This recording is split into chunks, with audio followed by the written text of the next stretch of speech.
Which Side Podcast is a proud member of the Which Side Media Collective.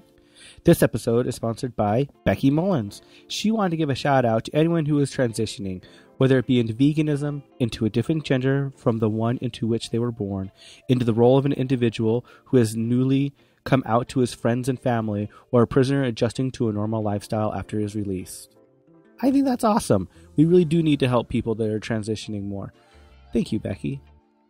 If you want to sponsor an episode, just head over to whichsidepodcast.com, click on the donate tab. All it costs is $10. That's how much it costs us to make one of these things, so that's how much we charge you. Pretty simple. And we'll say whatever the fuck you want. whichsidepodcast.com.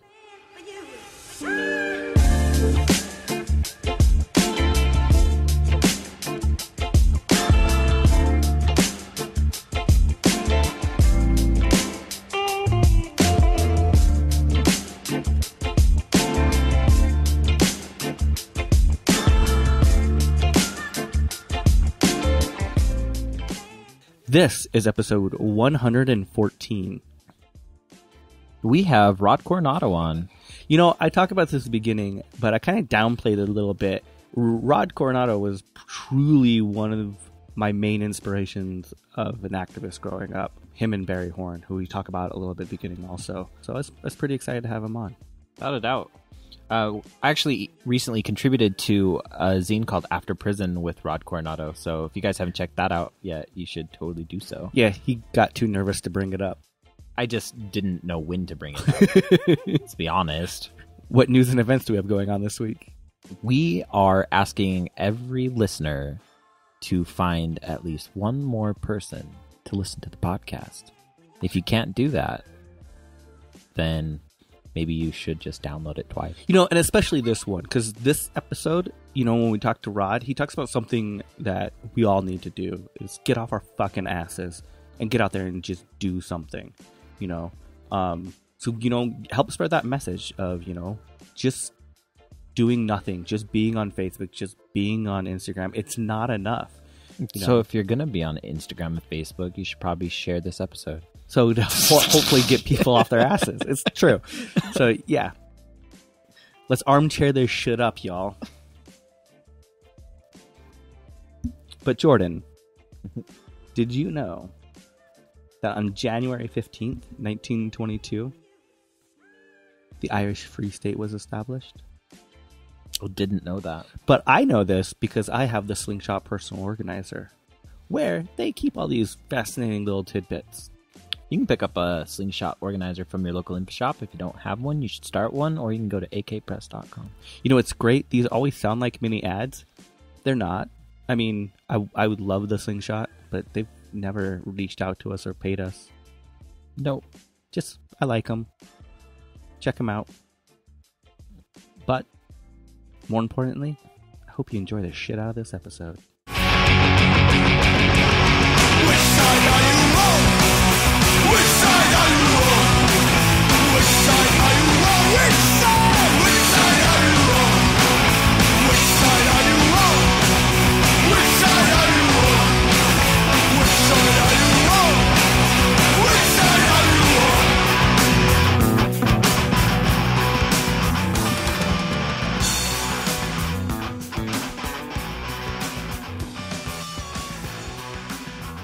Well, I'm Jordan. And I'm Jeremy, so I hope you can tell us apart. Not yet. Anyways, how's your day going? Fine. I'm just dealing with, you know, different world over here, winter, and I live in a house without any central heating, so all we have is wood stoves, so I have to load a bunch of wood and get 2 wood fires going in my room and in the main house, and just so we don't freeze to death tonight. I know how that is. My parents, where I grew up, they still don't have heating. It's all fireplaces. Yeah, I like it. It keeps me simple. I grew up with the nostalgia smell of coal burning, and I still really enjoy it to this day. Like whenever I go over and they have a little lump of coal going, I don't know. There's something about it. It's just totally different that I really enjoy. Yep, it's pretty different. I like it too. It's people will ask me why I smell like smoke when I'm in a cafe or something, and I generally think I'm in camping or something. Well, I got to be honest and upfront about this. Growing up, I've been, in the animal rights community now since the mid-'90s, and you and Barry Horn were probably the most influential activists to myself when I was, first starting out and, taking down my activist path. So, thank you. Hey, well, you're welcome. I'm glad one of us is still alive, at least. Yeah, that's for sure. Yeah, I visited. I'm sorry. Go ahead. I was gonna say that was always very sad. He was a very, very influential, motivational person. Yeah, he was. He inspired me a lot when I was in prison. We corresponded with each other, and I made a point of visiting his grave when I was in the UK, a while ago, and visited Jill Phipps' family as well, mm-hmm. and just it's a whole different historical record over there for the movement. They've dealt with a lot more, I think, repression and repercussions of direct action that we aren't as, or we just cut our teeth on really, and with Operation Backfire, but it's a. Nonetheless, I think you and I are not alone in our influence that we gather from the UK. I think it's a society where they've felt a lot more of the problems that we're facing now as our civilization starts to crack a little bit, and the sooner the better, in my opinion. I'm glad that we're finally getting to that point where a lot of the things that were fringe issues 20 years ago are now pretty mainstream. Mm-hmm. So where do you see activism today compared to, the early 90s? It's really hard for me to say because, I haven't really been back involved necessarily. I've been doing the Wolf Patrol thing, but mm-hmm. I haven't been going to conferences. I haven't been really, networking with a lot of people. I mean, I do related to my issue, but it's, a lot of it seems, what I can gather from it is what I gather from online, which I don't know whether that's real or not. Frankly, to be honest with you guys, I think it's become a lot more of a lifestyle choice than revolutionary in practice. I don't think people are questioning or challenging or stepping up as much as they used to in the 90s. I think it's more about dietary choices, lifestyle choices, Facebook friends, and I don't know. I just, I'm a little bit, I don't know. It used to be a lot more real. I just, I think it's the consequences of people seeing what happens when you choose to really believe in direct action and animal lib and radical ecology is that you really got to, put yourself in a camp away from a lot of other people. And I don't think a lot of people in our movement are quite frankly ready to do that. I think a lot of us are too comfortable and privileged and not ready to let go of that. This idea has come up quite a few times that we've been talking about, that it seems like in the late 90s, the major organizations completely changed their focus to be lifestyle on purpose. And I think that kind of changed the way a lot of grassroots activists viewed things and focused more on lifestyle as well.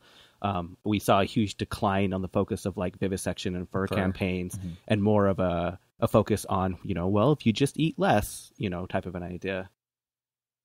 Yeah, and that's hugely important. I mean, it's good that that's happened, but it has to be a balance. And it's like, there's a huge growth in sustainability, local foods, organic living, veganism, and all that stuff. But unfortunately, those are all things that cater still to a consumer society and privilege of having the money to participate in that lifestyle. And mm-hmm. and that's, I think, keeps it still being a predominantly white and, upper middle class movement. What, as radical activists can we do to help combat, that trend that's continuing? Oh, I don't know. What I try to do is, I try to shift my focus from working with activists to working with people who aren't like me. I'm really reaching out to hunters and trappers and people in the wolf advocacy community who are generally not, activists, except that they love wolves, and trying to like get those people to get involved and recognize that, advocacy isn't, belonging to a group or signing a petition, but it's actually doing something with your own physical time and getting involved physically in an issue rather than just supporting other people who are. And so, that's what I try to do. It's got its negatives and its positives, but I just kind of feel like I got to break out from that smaller subculture of radical movement people that I've always associated with, and especially me, because I have to challenge the whole, eco-terrorist label. And so I don't really need to be around people who are going to like put me on a pedestal. I need to be around people who are just going to like, look at what I'm doing now and judge me that way, as opposed to things that I've done in the past. So what are you guys doing with the Wolf Patrol stuff?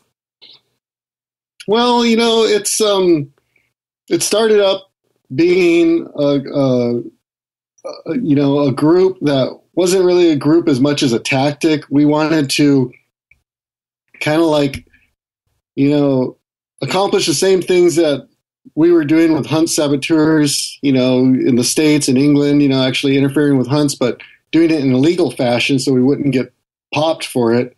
And so that we could be sustainable, so that we can do it. So that, meant, that, we needed to explore the legality of just like monitoring hunts, watching hunts, witnessing hunts, and being out there on public lands where they can't tell us, that we don't have a right to be there. Because when we were hunt saboteurs, we're out there, they can get us for hunter harassment. But when we're out there just saying we're documenting a hunt, they can't do anything because it's multi-use. They have to give us as much rights to the land as they do the hunters.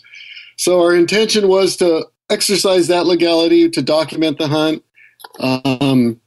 wolf hunts, get that evidence on film, put it on social media, and just try to inspire people to become more active activists, and so we feel like we've done that. We've been to 4 different wolf hunts now, and a lot of our support has been grassroots people who don't have any movement history, who just are kicking in $15-20, and so what it's evolved to now is we're starting to be having people request for us to come to their areas and help them start local groups. So that's what we're doing. And also,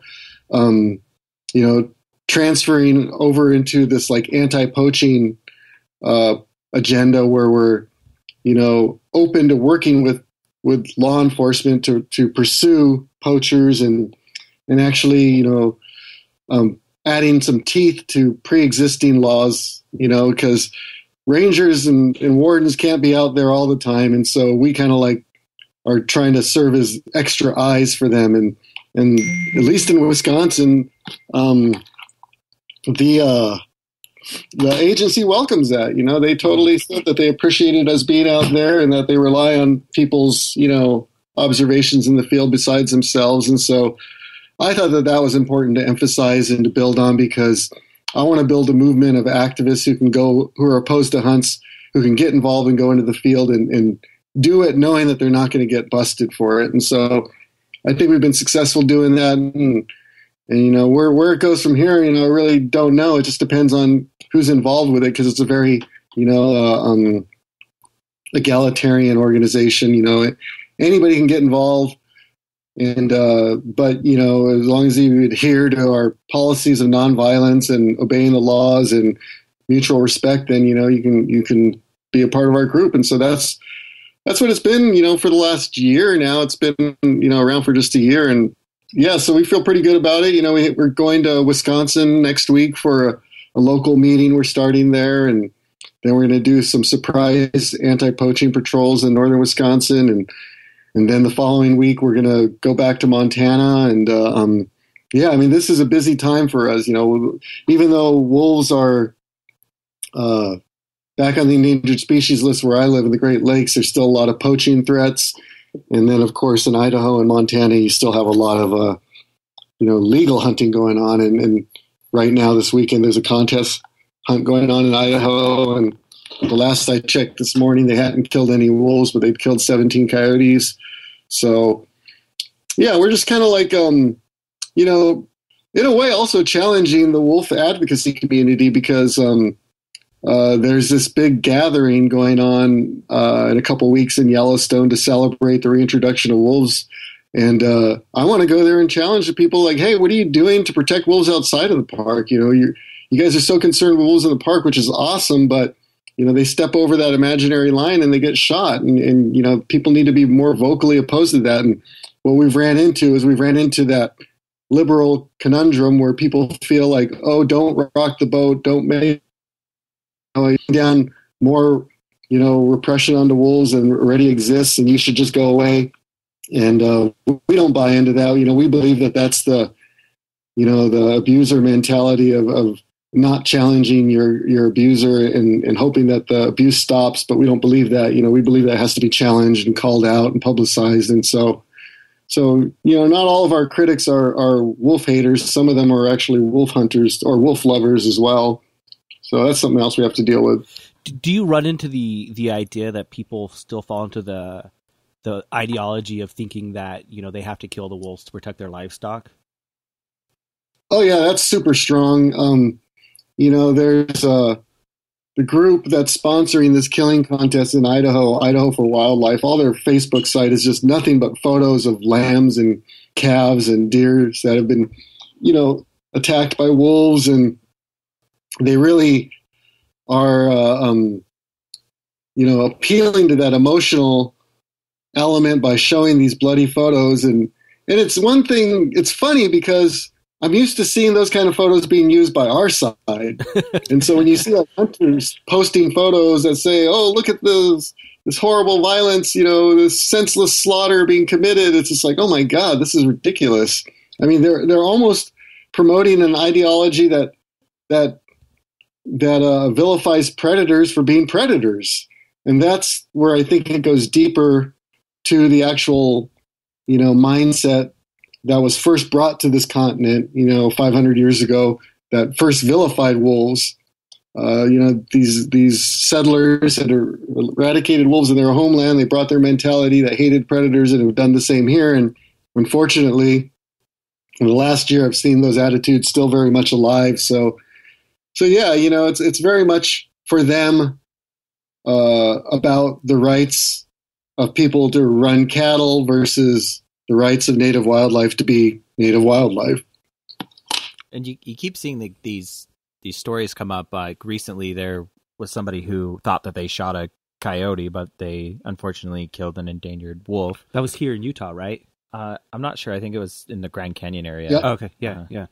And it was the wolf that had made it to the Grand Canyon that had got crossed back into Utah. And that's a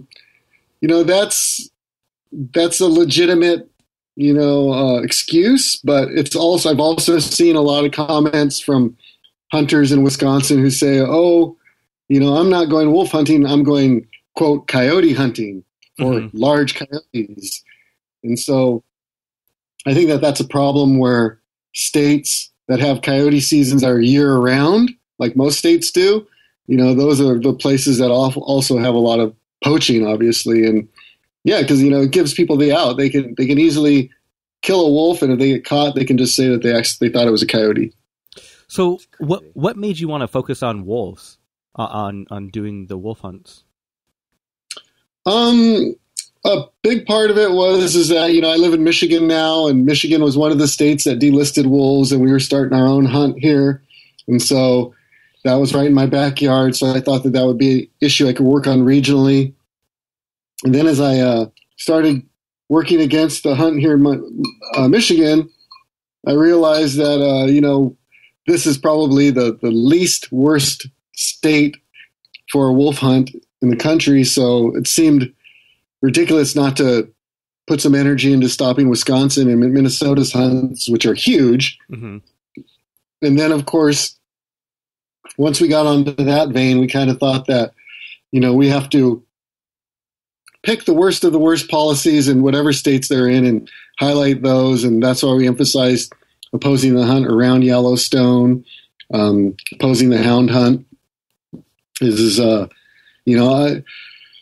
also think that as an activist, you look for campaigns that you honestly believe you can have an impact on. And this is one of those. Wolves are pretty iconistic animals that are loved by a lot of people. And a lot of us were brought up to believe that their eradication was a big mistake and that, their recovery was one of the greatest success stories of the Endangered Species Act. So it kind of seemed that it was really important to kind of like remind people that, recovery of a species doesn't stop when its numbers reach, the level where they're no longer endangered with extinction. Recovery truly means for us and a lot of people, the full recovery of a species to its original territory, of which wolves haven't come to. So it's one of those issues that is also about biocentricity and indigenous rights and animal rights. And it's a good crossover issue. I see it being something that's good to get people,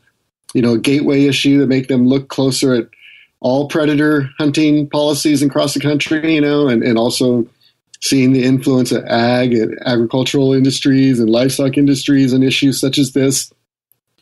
And also, wildlife, native predators have always been a big focus of mine. So it's kind of like a natural evolution, I think, to find me working on this issue. That actually brings up an interesting, we had a question from a friend of mine who's a Maori in New Zealand, and they were wondering whether the interface between AR activists and Indigenous people has progressed since you first got into activism. I don't see that. I mean, maybe it has, but I don't know. How do you gauge that? I mean, if you're looking for issues where there's coalitions, I guess there's some of that, but I don't know. There's still a huge, huge divide.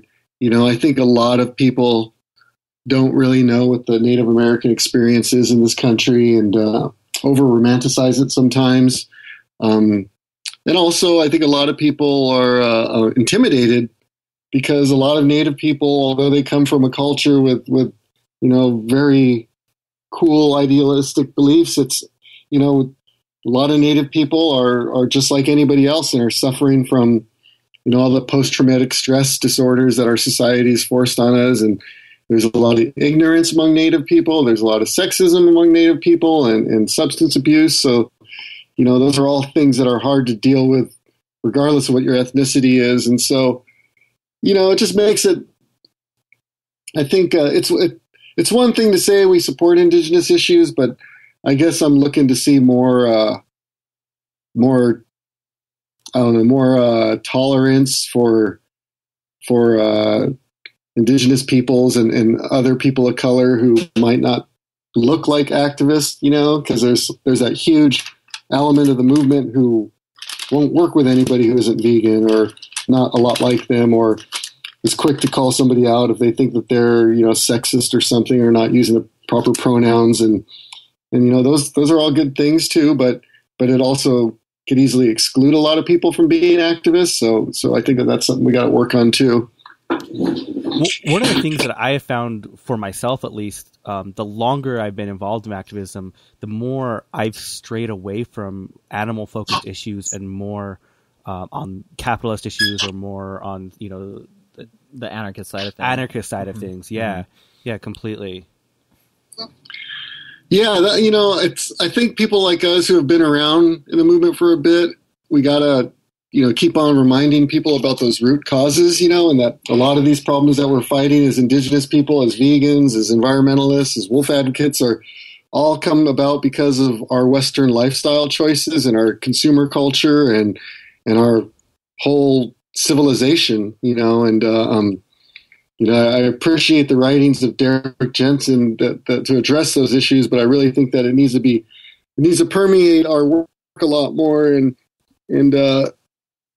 just, so we can, have people really realize that, look, we're not going to be happy with just, stopping, contest killings of predators. It's about recognizing that right now we give more rights to cattle than we do to native wildlife, and why is that? And so, yeah, I think it's important to always remind people of the bigger picture, because I don't support American culture and society. I mean, that means animal husbandry and wildlife policies and consumerism and car culture and all that other stuff. And I think it's important for us to stay focused on that, so we don't just become another, liberal cause or something. What is do you feel like there's aspects of activism that used to be very prominent that have kind of fallen away that you wish would come back a little bit? That seems like a lead-in question, but not meaning it that way. Just I always like to talk to people about things they wish would be happening that isn't necessarily happening. Like one of the things I kind of always wish there was a focus on is what farm subsidies actually are and how they're created and how they help maintain the capitalist side of animal agriculture and agriculture in general. Yeah, no, there's I think that's a big issue, is to start digging and see where the money is, where the influence is. I think what I wish there was more of was more people. I mean, speaking for my issues, I wish that there was more people who are going to monthly wildlife agency meetings in their states and just always being there, always speaking for the animals, always representing coyotes or wolves or bears or cougars, and just speaking out for them and just being a presence, so that those agencies know when they're making policy decisions that, that we're there watching and listening and giving our view, so that they have to hear us as well. I mean, I get really frustrated when we're always just responding to the latest assault against wildlife or nature, and, fighting things after they've already been decided. I think that we really need to get involved in stopping those things before they're even, legislated. And along the same lines, I wish that there was a lot more people doing hunt sab or wildlife protection issues. I mean, there's obviously a lot of people who are opposed to wolf hunting, but we're the only group that's actually getting out there in the field, and I think that's pathetic. I mean, all these other organizations are raising millions of dollars. They have huge, budgets. They have salaries. They have no end of resources. I've had people tell me that they make more money on wolves than they do any other issue. That's nonprofit groups telling me that. And so I think that, just like we were talking about the lifestyle choices, I think also a lot of activists have become very comfortable because they found ways to make a living out of their activism and working for national groups where they can pull down a healthy salary, and the next thing you know, that's just another job for you. It's not your passion. You're thinking about like, oh, I don't want to lose my job because I'll lose my salary, I'll lose my way of life, versus, I'd like to have a job too, that doing what I love, and I'd like to have a salary, but I, right now, the way that we do with Wolf Patrol is that we say a lot of things that other groups can't say for fear of losing funding or losing support. And I think that, that model of non-traditional leadership and more broad-based, community-based, activism, that's something that I wish we would see a lot more of, and a lot more people, not supporting what people are doing elsewhere, but if they like it, starting it up in their own communities. I think that's what, as it's always been the case here in America, it's hard to get people to do the activism themselves versus just, asking them to support other people doing it.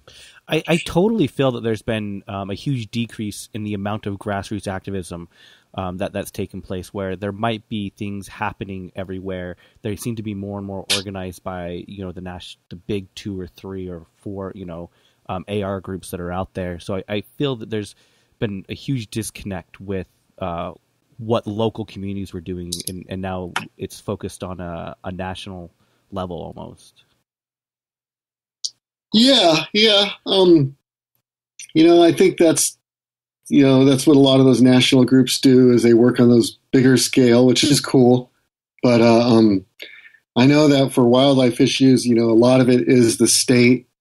And I've seen national groups I've gotten emails from national groups fundraising for wolf issues in the Great Lakes, but yet they're not doing anything actually here. And that really frustrates me. Because I think that, national groups do owe something to grassroots groups, and they should kind of have consideration for, their campaigns and try to work together when they can. But definitely, I wish that we found more supporters in the national movement than we do. I am encouraged. I've just begun conversations with the Humane Society, which is, probably the most mainstream animal group out there. And I never thought I'd work with them at all. I've had differences of opinions with them in the past. But the situation is such where they're doing a lot of work in Wisconsin. That's great for wolves right now. And so I'm excited that they're willing to work with me. They're not rushing to judgment of my past. And so I think that those kinds of alliances, when the opposition sees the national groups working with the grassroots groups and we're all fragmented, and I think that's really powerful. Do you find that a lot of nonprofits take issue with your past? Oh, I only have experienced it with one national group who was going to hire me.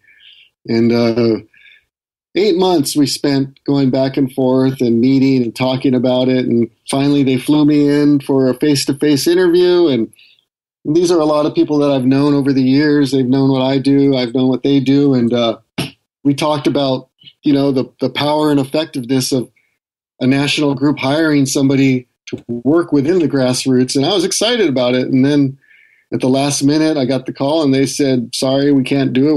We're just too worried about the backlash. We're afraid about what people are going to say if they see our name associated with your past. And I thought that was pretty lame. I thought that they should be willing to take some risks. And I thought that instead they chose to favor the status quo of how things presently are versus willing to really, push the movement to be more. And yeah, so I was disappointed. How has your past kind of affected your daily life with like raising your kids and, meeting new people and job opportunities? It definitely affects it. I'd say in the biggest way, when I've worked with people in my local community here where I live, they don't know anything about me. But eventually they'll find out on Facebook or something. They'll look me up, and those people who have gotten to know me first as a human being, they generally are pretty cool, and they know who I am already. So the judgment challenges them to question their stereotypes, which is good, of who they thought, kind of people that, we are.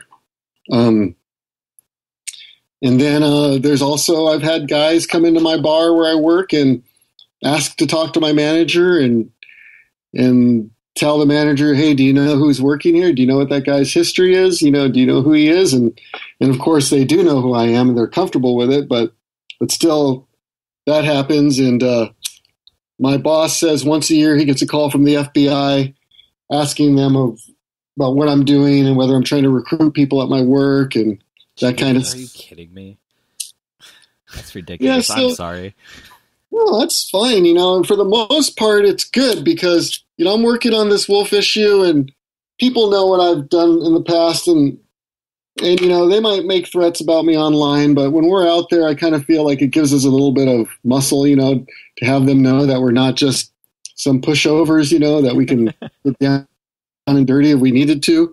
And, I'm not keeping that tool available, but nonetheless, I like them to know that I have that past. It's nothing that I shy away from. It's nothing I'm going to, condemn. I'll make every effort to explain that that's not what I'm doing anymore. But for the most part, at the end of the day, because I do identify as an anarchist, I have no issues with it, and I accept whatever consequences befalls me as a result of my past. It's also funny because I've gone out with a couple women. my marriage fell apart about a year ago when I started getting involved with activism again. My wife was certain that it was a one-way ticket back to prison, and so she didn't support any of this. So that led to our relationship falling apart. But so since then, I've met random people in my hometown here who I might go out with, and the first thing I do to them is I say, Facebook friend me, look at what I do, because twice now people have done that, and then they don't want to have anything to do with me. So, because I don't want to get involved with anybody who doesn't know my history and my past. And if they think that it's a liability, then I don't need them in my life, It's one of the things like me and my wife, we make sure, like, we're raising our daughter, we want to be as active as we can, like in her school and everything. So when they do look us up and they find out we are the, crazy anarchist animal rights activists, and, we have, pasts that are pretty blatantly available, that they can, like you said, they know you first before they can prejudge. Yeah, and I found that on both sides too. It's like I've been up, let's see, a couple times now. I've met wolf hunters and trappers and had conversations with them, and we got along great. I'm not trying to, be their buddy or anything, but at the same time, I just think it's important for them to realize that, we're not the people they think we are. And even in Wisconsin, the Department of Natural Resources, agreeing to have a meeting with us, about our activities and not questioning us at all about whether what we're doing is legal or not, because they know it is.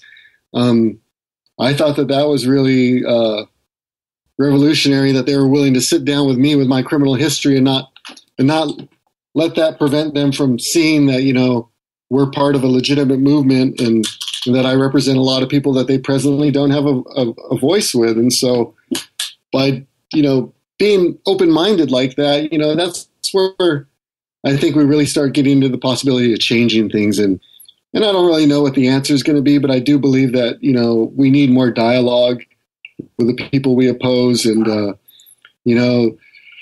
we're really good at vilifying them. We're really good at making them look like, animal Nazis and scum, because a lot of what some of them do is very violent. But not all of them are like that. A lot of them are pretty normal people with kids too, and families. And yeah, they have different perspectives, and they do really, violent things to animals. But I think that, we got to find some common ground with them to relate to them, so we don't just, vilify each other, because they do it to us as well. And so, that's the best we can do, I guess. As I say, I got to be honest. In the late '90s, I was totally one of those that vilified everyone. That if you weren't an anarchist vegan, it was fuck you. There was a hardline stance, and over the years, I think I've kind of grown up a little bit from that. I guess is the best way to put it. Yeah, I mean, it's what do they say? There's nothing. No one is self-righteous as the newly converted. I hate to say it this way, but you can kind of, me and Jordan have done this. We'll meet somebody who's new into activism, and we'll talk to them, and then after they leave, we'll be like, yeah, they've been involved less than 2 years. Like, you can kind of just tell, like, right away with a lot of people. Maybe it's kind of, asshole-ish of us. That's a little elitist, but... Yeah. Yeah, and, I get it. It's good to finally feel like you have a community when you felt like a freak and an outcast your entire life. But I think that the people that stick in the movement for long periods of time, hopefully they will, really just ask themselves, okay, what can I do that's really, truly most effective? And not just what's comfortable and what's fun, what's popular. And what you were saying about, like, having to find common ground, I noticed that like here in Utah with the tar sands resistance here, definitely they're approaching like the hunters in the area they're working that don't want their land destroyed for use on tar sands. And it's really interesting, and it's something that it was really hard for me to deal with when I first had to encounter that. Oh yeah. I had a funny situation last week when I was calling up the FBI. We have all these online threats that are being made to kill wolves, which are now federally protected endangered species. And, I want to let those guys know that they're talking about committing federal crimes with serious penalties. And so I'm calling up the FBI trying to talk to somebody about this. And ironically enough, I couldn't find a single agent to talk to me. I left voice messages, sent emails, and I still haven't heard back from anybody. It's really funny. After all those years of them trying to get me to talk, now they don't want to talk to me. I just could imagine the agent going, "Who the fuck just left me a message?" Yeah, I actually started laughing during the voice message because I was like, it was just so ridiculous that I was leaving them a voice message. And I'm sure that it'll come to something. There'll be a story coming about sometime. So I know previously there's been you received some criticism about veganism being the moral baseline to animal rights activism. Like, how do you respond to that? Well, I mean, I think it is. I mean, veganism is a baseline for the animal rights movement. I think that that makes sense. But there's a lot of people who believe in animal rights who aren't animal rights activists or vegans, and I think that they deserve to be our allies, and we need to make room for them because we strengthen our side when we do that. And we're not saying that we're watering down our message, but we're recognizing that there's a lot of people that aren't like us, and there's also that huge, or I won't say huge, but noticeable trend among former vegans who are getting back into primitivism or simplicity, and maybe eating some eggs from their chickens or picking up roadkill like I do. And, that's, I think, very controversial and something that's hard for me to talk about with some people because I know that they just dig in their feet into the sand. But yeah, it's something that we should do because, I don't know, I just kind of feel like the animal rights movement needs to get bigger, and how to get bigger without, I think we're doing a great job at appealing to people to change their lifestyle and their diet. And, there's more vegan awareness than there ever has been, and that's amazing. But for those people who aren't going that far, I think there still needs to be some way that they can feel a part of our movement. So what would what kind of advice would you give to people who are struggling with that idea? People on which side? Like mainly like the vegans not wanting to, accept people, either people that are coming back to veganism or people, like you said, they're approaching like primitivism or things like that. I don't know. For me, I've always thought that the most important thing is just recognizing all of our impacts on the earth, from not how we eat, but how we transport ourselves, how we live, who our utility companies are and where they get their energy from, how much garbage we throw away. I think that, the same analysis that animal rights people apply to their diet, I think we all need to apply to our total lifestyles, because for me, that's where I'm most concerned is I hate the fact that our number one expense in Wolf Patrol is gas. We spend more money on gas to get places than anything else. And it's hypocritical. I wish it wasn't the case, but I don't know how else to do things without driving. So, I think it's just maybe what I'm saying is that we just need to be pragmatic and not be so hardline in what we think somebody has to believe in order for us to work with them. I was gonna bring up like traditional practices when they come up against like what AR activists believe about animals, and like as far as like indigenous culture and stuff like that. How do you feel about that? It's a gray area. It's hard. There's there's assholes among Indians too. We're human. And there's a lot of probably Indians that do horrible shit, to animals. And then there's a lot of traditional natives who are totally opposed to it. I think that,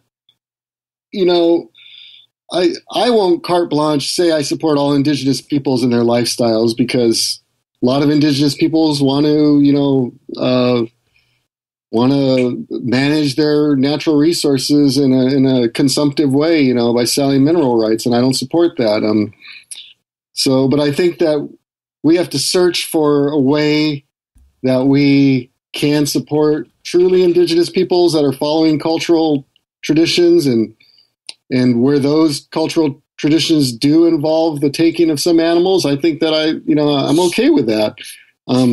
Just the way that I address it in my own personal life is that, if I see a bird of prey that has been killed, hit by a car somewhere, I'll stop and pick it up, and I'll dry it out and take its feathers and give them to a traditional native person.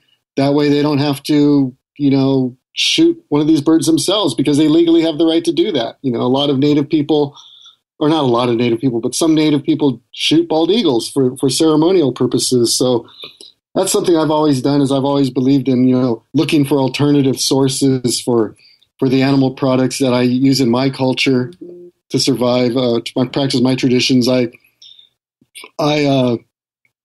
have made ceremonial dance regalia for my culture using all found objects, from birds of prey, from a coyote that I picked up off a roadkill, and kind of hoping to model to my other community members that, hey, we don't have to, buy our furs from trappers. We can get them from other sources. How have they reacted towards that?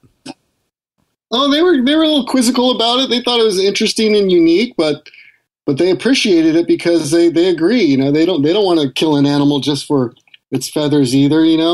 And I also think that that's kind of how I made in my life my ideology more accessible to indigenous peoples, is by just showing them how I was trying to make these two worlds come together. Ever since I've became a parent, I feel like my focus has changed from just activism to now trying to impart activism onto this being that's, raised by my hands. And so, what do you think is one of the most important messages to kind of convey to the following generations? Well, I think that parenting is a huge form of activism. I think that, my wolf activism wouldn't mean shit if I was being a bad father to my children. I believe as an indigenous person that being a warrior means that you fight to protect your family, but also that you fight to protect your homeland. And that means the animals, the plants, the water, the air.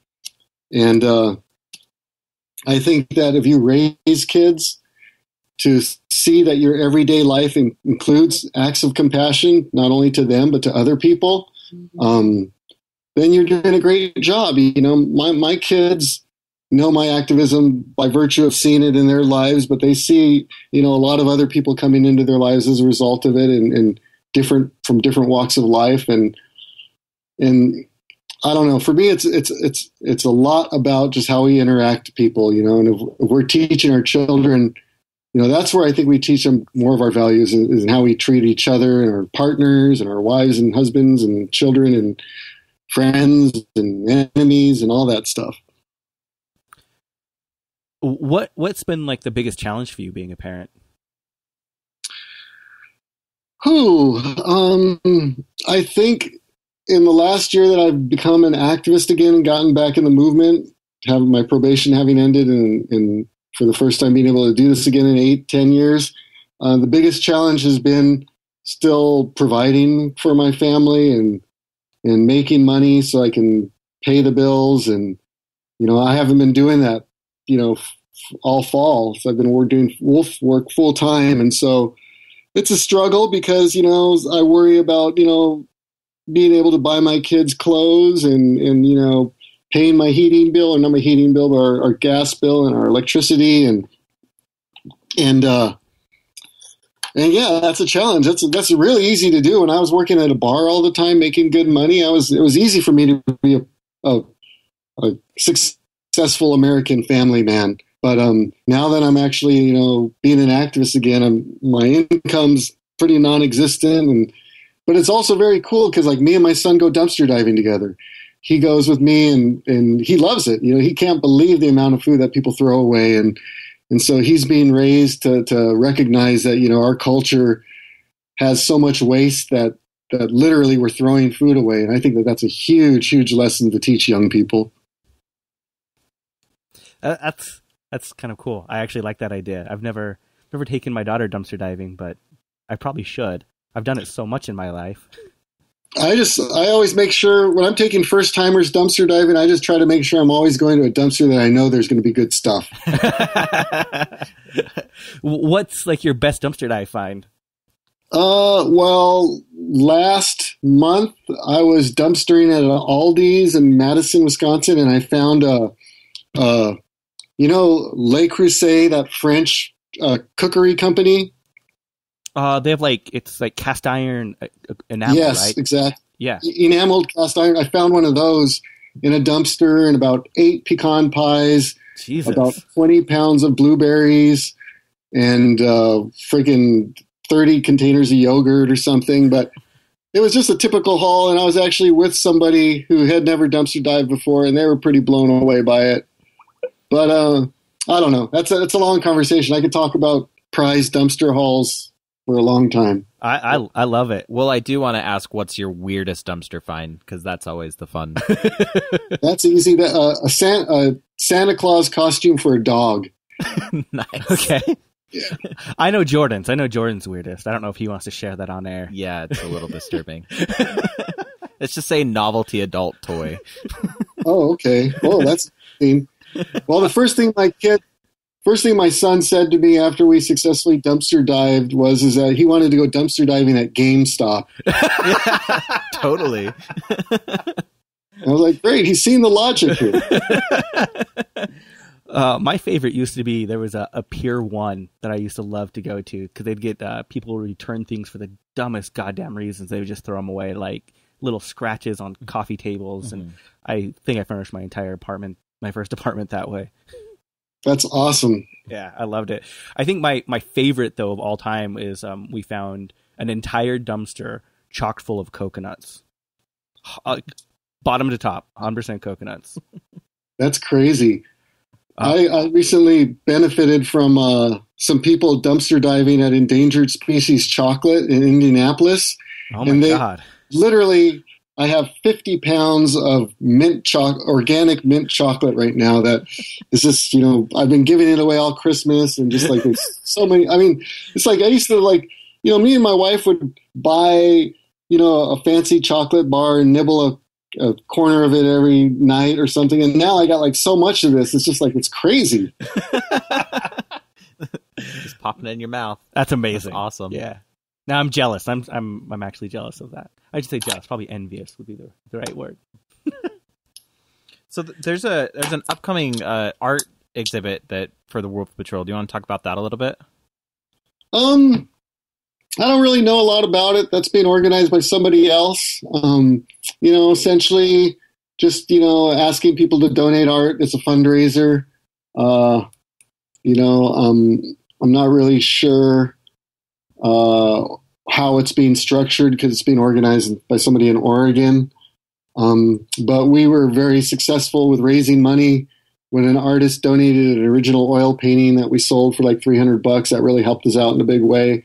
So I think it's just, one more way that we can appeal to people like artists to help us out. One of the things I always like to talk to activists that have been around for a while about is their funniest interaction they've had with police officers. So I don't know if you have any funny stories you'd like to share with your interaction with law enforcement. Well, I was pretty inspired by interaction that I had. Not inspired, but it was the first time, we're at the wolf hunt last month in Wisconsin. We're literally following these hunters around for 6 hours as they're trying to hunt. And they're so annoyed with us. They called the police, they called the sheriffs and file a harassment complaint. So at the end of the day, when we're following them back to town, we get pulled over. And, I was just, for a moment there, I had some hesitation. I didn't know what to expect, but I just thought, hey, we're not doing anything wrong. So this cop walks up to our window and, says, hey, are you the ones that have been following those guys that got a harassment complaint? I was like, oh yeah, we've been following them all day. We've told them who we are, and not only that, Department of Natural Resources knows we're out here. We're actually, monitoring the hunt on public lands, and we have every right to be there as much as they do. We are not interfering, and that if you have any questions, please ask. And he just backed off. He says, hey, if you got something set up with DNR, that's fine. He's like, I'm just responding to the call. I don't really know what's going on out there. And so, he talked to us for about 5 minutes and let us go, and then he went and talked to the hunters for around an hour. And I don't know what he was saying with them, but it was definitely a pretty cool experience to have gone out into the field, essentially harass these hunters for 6 hours, keep them from killing any wolves that day, and then get pulled over and be let go because there was nothing about it that we had done that was illegal. So that was pretty inspiring for me. I don't know, whenever I have an interaction with law enforcement, I have a mini panic attack still. Yeah. It's easy. It's hard to get over those. So what does a typical hunt SAB look like for you guys? Like you're out there on land, you're not doing anything illegal, but like what are you actually doing? Oh, you were just cutting in and out? Oh, sorry. So like when you're actually out there monitoring the hunt. Well,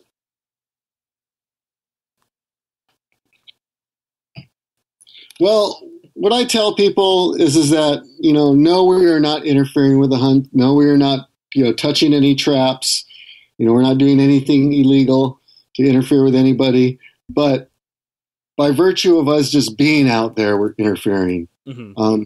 In Montana, every time that we were at a trailhead that the hunters used, whenever we got there before the hunters got there, they'd see us and they wouldn't even stop. They just would pull into the parking lot, look at us with our cameras, and then drive away and go someplace else because they didn't want to deal with us. And it's the same thing in Wisconsin. They know that we're out there now, so they're, that's discouraging them from wanting to do anything illegal because they know not only do they have to watch out for DNR, now they got to watch out for wolf patrol. I also think. Go ahead. Oh, I was just gonna say, have you ever felt really threatened by the hunters themselves with them being, armed right there? No, we haven't. Online people that say they're hunters and hunters will say some pretty crazy, threatening stuff. But when you run into each other, face to face, it's a whole different story. I think that's where the human appeal, of just connecting is possible. And mm-hmm. when we were in Montana, we had situations where we ran into hunters and they knew who we were and we talked about our, what we were doing out there. And most of them were out there hunting elk. They weren't out there hunting wolves. And so they tell us their opinions, but, I think that they walked away with a much better opinion of us than they had before.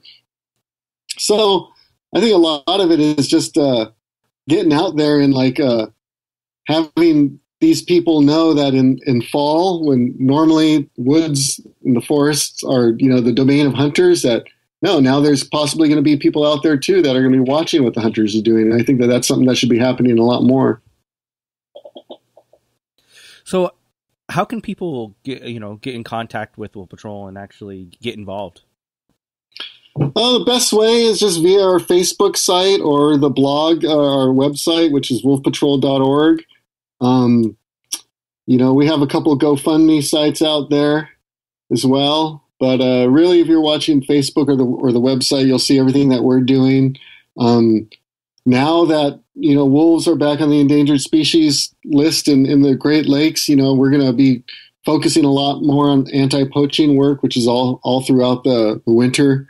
We're definitely, I'm also really, supportive of people who want to start up hunt monitoring groups for other species. If people want to do black bear patrol or cougar patrol or bighorn patrol or anything like that, I'd love to come to your region and give a presentation on that. If you want to do a deer patrol or elk patrol or raccoon patrol, they hunt everything in this country. So, I think that, that's kind of like the best way to get involved is to Yeah, I mean, yeah, you can send us money. Yeah, you can send us, something from the REI gift registry that we're asking for. But really what we want is we want more people to actually be doing this activism in the field with us. Doing hunt stuff is something I've always wanted to do, and I've never done it because I've always been a little bit afraid of the hunters themselves. But, maybe I really should just get off my ass and do it. So thank you. I probably will now. Yeah, no, well, thanks, guys, for giving me the opportunity to talk about it. Anytime you want to come, you're welcome to come. What I always tell people is that, that's a very realistic concern is, violence from these people who have threatened us and are carrying guns, and we're out there to stop them. But also there's so much empowerment that comes from actually being in a beautiful wilderness area and fighting for the animals that live there. I mean, you really do feel like you're making a difference. And when you get up in the morning at 4:00 and you're heading out there patrolling the roads, it's a nice feeling to know that the wolves have somebody out there advocating for them. And I'm stoked. I'm addicted, and I'm excited about Wolf Patrol being my career from this point forward. I hope it will be. And anytime you or your listeners want to help out, just give me a holler. I'm going to definitely take you up on that. So, thank you very much. We end every episode saying "fuck shit damn." Would you mind saying it for us this week? Fuck shit who? Damn. Damn? Yep. Fuck shit damn? That's it. Is that like FSU DGC kind of thing? It's to make sure we get the explicit rating every single time on our episodes. Oh, got it. Well, I'll do the fuck shit up, don't get caught thing then. Okay. Well, thank you so much. Hey guys, I was really pleasant talking to you. Sorry we missed each other the other week, but anytime you want to hear what we're up to, just give me a call. Sounds good. Thank you very much. Take care, guys. Okay, bye. This week we heard Don't You Know by Grammatic. Right now you're listening to The Daydream by Taicho. iTunes, rate or review us. Same thing as last week. If you did it then, awesome. You probably didn't because less than 1% of you have. So just do that. And if you're not our friend on social media, be our friend. Like us. We say a lot of things on there that we don't talk about on the show. So go to whichsidepodcast.com, click on the social tab, and be our friend.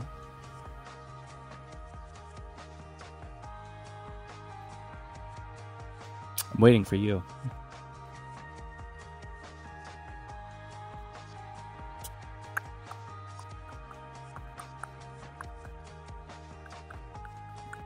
Still waiting.